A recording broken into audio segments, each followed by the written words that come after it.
So your time in Yes is rightly enshrined in the annals of rock history. So I was wondering, what was your first impression of that first session with the guys in Yes? What was your memory of that first and that's the session that's kind of stayed with you all these years? Yeah. Well, um, it's pretty powerful because I didn't really. I mean, yeah, I was open to offers. So when they said, "Oh, come down and audition for Yes," I mean, I'd heard of this band. I had a reputation. Um, I didn't know that Chris was the same bass player was in the group Sin that I had opened or played with on stages. So anyway, I go down there and I had a very powerful impression. It kind of started like almost like backwards. I kind of went when I heard them playing in the room and they were jamming and we started to play something and I heard Bill playing and I kind of went, wow, that's the kind of drummer I'd kind of like to play with. And then I look at Chris, he's like all over the bass, really hot bass. Tony Kaye's got this wonderful Hammond organ sound. And then suddenly, John opens his mouth, John Anderson's, the voice, of Yes in the 70s, so much 80s and things, but 90s. So basically 2000s. So John's voice, so it was a collective power, if you like, but it kind of triggered in the sort of from the ground upwards kind of thing. So yeah, I was well impressed, and I thought, well, I'd get my foot in the door with this band. It's the kind of band I was looking for, where I felt, possibly we were equal craftsmen in our skill. We'd put in, I'd put in 10 years, on the guitar to find that spot where I was at that point. And it was really a question of, did they like me? And I loved a quote later that came out that Bill thought I was a bit of a hippie, and that was no secret. And but they were too. But Bill was most probably a little bit of a straighter guy than some of the other guys were. And but I knew that, I sensed that if I got into this and helped to make this great, then it might be a big thing. It was a good gamble to take. Speaking of the Yes album, I mean, one of the all-time uh, greatest, in my mind at least. What do you consider to be your biggest or greatest contribution to the album? Was it a lyric or a riff or something, some songwriting idea or something else entirely? Not really. I think it was more about me as a guitarist and an ideas person. Yeah, songs. I had songs. I had some songs. And eventually, John and I started writing together a lot more. But on that album, the collaborations were a little bit more cut and dried. Sure, I wrote Clap and helped in parts with Yours No Disgrace and Starship Trooper, and most probably a few others. But basically, John Anderson, Chris Squire had already formulated a kind of position of strength of the songwriting. So it wasn't like I had to, but I did want to contribute my songs, yeah. But in the other thing I could contribute was my guitar approach, and like what happens in the middle of Yours No Disgrace is a guitar break that I had kind of like designed, as we sat in the room. Guitar takes over, it goes don, ding, ding, okay, you stop, right, don, ding. So I was kind of like able to arrange, as all the band were at the times when they needed to step it up, if it's a keyboard position or drum position, bass position. Everybody had ideas, and that was the great thing about it. So you never had an idea without somebody else saying, oh yeah, but if you change, there was always more ideas. So the Yes album was really an arrangement experiment, where we took some very simple ideas and built them up into the much bigger affairs where there are very few introductions that are shorter than a minute or so, Oh yeah. And so we basically started to, I think, put the blueprint down for the Fragile, Close to the Edge, Tales and Topographic Oceans. We kind of put the blueprint in place then. And, who wrote the songs was less important. Although, of course, you knew you wanted to be credited and paid, on your writing, but it was very much a hit and miss thing where that kind of lay. But the important key was to get this band to sound different, be different.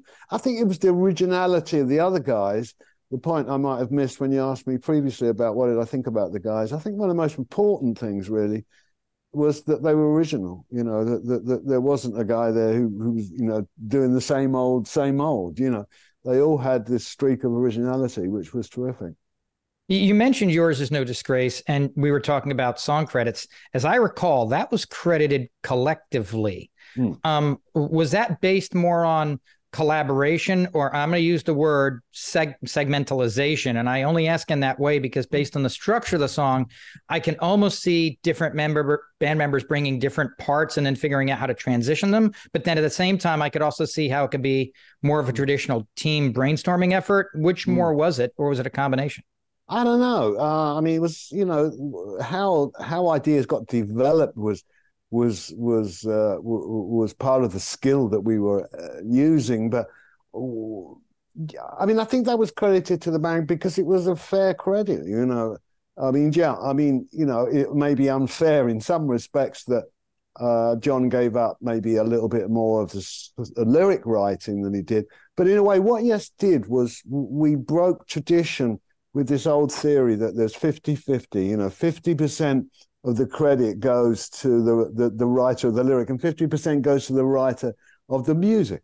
You know, that we all found that a bit kind of unrealistic, really, because the success of the song is based on, you know, quite a few other ingredients that that go towards it. So Yes we considered ourselves to be breaking with that old tradition of the old songwriter, you know, 50-50 lyric thing, and just throwing it out in the open and saying, look, here's 100%. And on that song, everybody did stuff, you know, everybody had ideas which brought it to fruition. It wouldn't be that. But we didn't do that on every song, you know.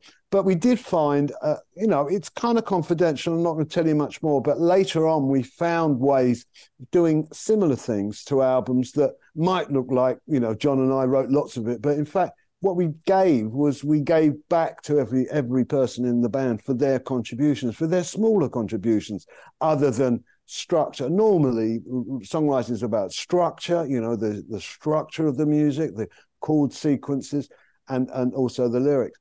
But in Yes, we had to show appreciation in different ways because, you know, John and I might come in with a song, but by the time we worked it up with the guys, you know, people have put in their ounce of, you know, sweat into it. So we would credit that off the record, if you like, and we would share in a group credit. But we did it on the Yes album literally as a group credit, and other times we did it more in a different method. But we always paid respect to the talents of the band when we could.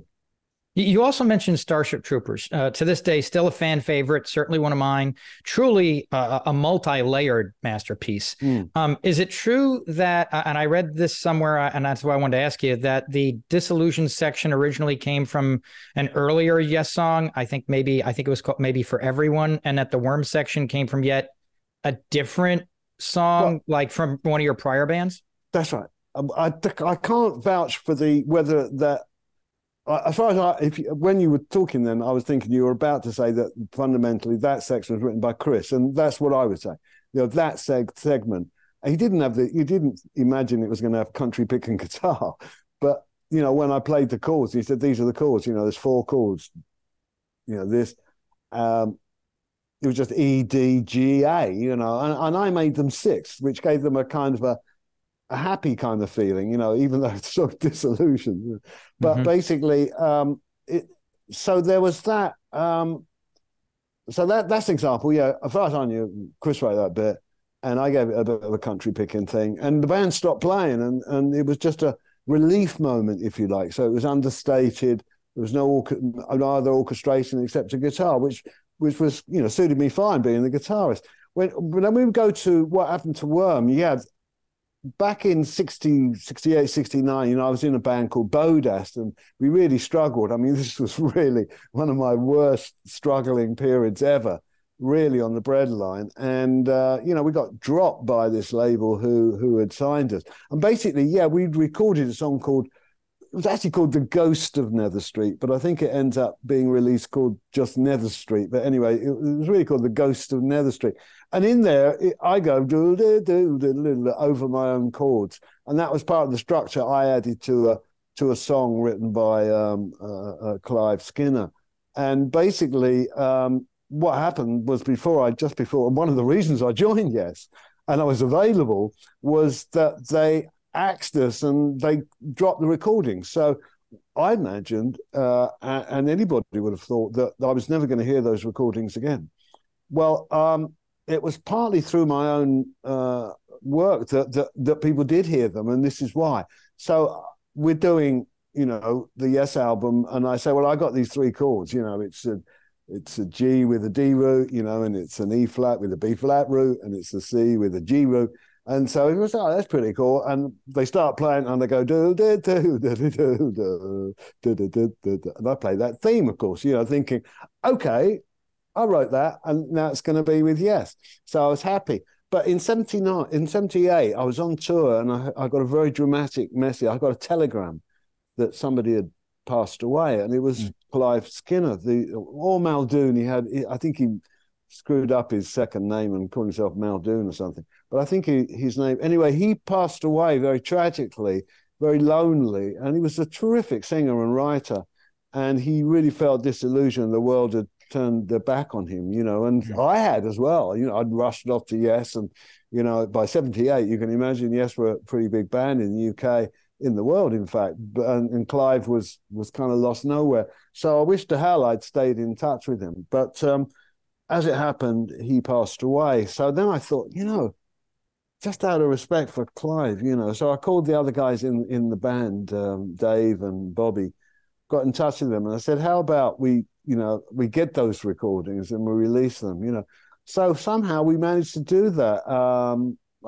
The label, anyway, maybe I shouldn't tell you too much, background about it, but somehow those tapes were procured. Yeah, because my friend Keith West, who is the singer in Tomorrow, was the band before Bodast, which should never have broken up because it was a fantastic band. But basically, he was a producer. So I think over the years, he'd acquired the rights to those recordings and didn't know what the hell to do with them. And suddenly I called him and I said, I want to put this out because Clive's passed away. And I think, people should know what a great singer he was and all that. So, of course, as we're doing the tapes, I got together with Gary Langham, who's a top engineer in the UK. And we went to Psalm East, which was a studio Yes was going to be using soon on Drama album, actually. So I'm there with Gary, and we mixed the whole album in a day. Wow. I mean, it was only I guess it was a 4-track album, recorded in there. I think it was a 4-track album, so pretty easy to record. Remix a whole album in a day if it's only got 4 tracks. You haven't got much to play around with every song. On there was The Ghost of Nether Street, So of course it starts out, and I'm thinking, oh wow, everybody's gonna people will kind of connect with this. But so in a way, that's a pretty long version of the story, but I can't explain it in another way. It did come about in the end being heard by the rest of the world because I wanted it to be, but not primarily, nothing to do with Nether Street really, but just because of Clive, Just respect. So there you are, tragedy and triumph, they all happen at the same time.